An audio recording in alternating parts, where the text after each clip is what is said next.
Comment impliquer davantage la société civile et les jeunes dans la lutte contre la dégradation environnementale? Je ne sais pas comment je vais dire ça, mais il faut un changement de mentalité. Il faut les sensibiliser. La lutte contre les changements climatiques, la protection de l'environnement ne doit pas être une lutte pour telle ou telle personne.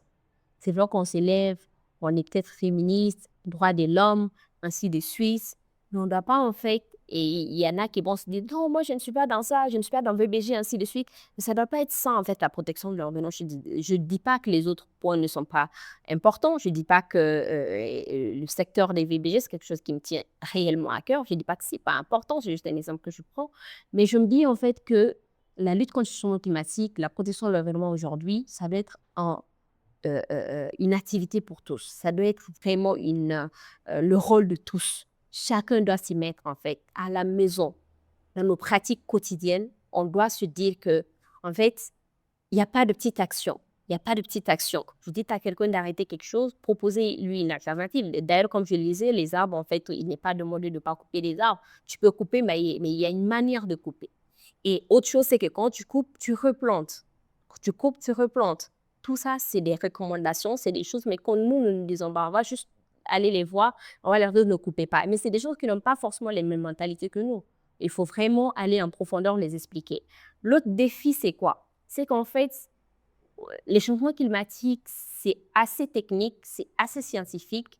Et souvent, pour sensibiliser les gens, pour former les communautés rurales, il est très compliqué parce qu'il faut le faire dans les langues locales et c'est des termes souvent, pour les trouver en langue locale, c'est très compliqué. Moi, je suis dans cette lutte depuis quelques années déjà, mais peut-être le seul mot que je connais en Bambara, c'est le changement climatique lui-même. Watiyalama. Au-delà de ça, ben, je suis désolée, mais les autres, je me débrouille, j'essaie de trouver des mots par-ci, par-là. Je ne connais pas les termes réels. Et déjà que nous, tout document que nous recevons par rapport à ça, c'est en anglais. On traduit en français. Donc, même là, il y a des choses qui vont partir parce que ce n'est pas une traduction correcte. Ce n'est pas littéraire. Dans tous les cas, en traduisant, il y a un ou deux mots qui vont partir. Vous allez encore traduire en langue locale, c'est très compliqué. C'est d'ailleurs très difficile. Donc, je pense que c'est un réel défi. Il faut qu'on parvienne à pouvoir, en fait, trouver les mots qu'il faut pour sensibiliser les gens dans les langues qu'ils comprendront.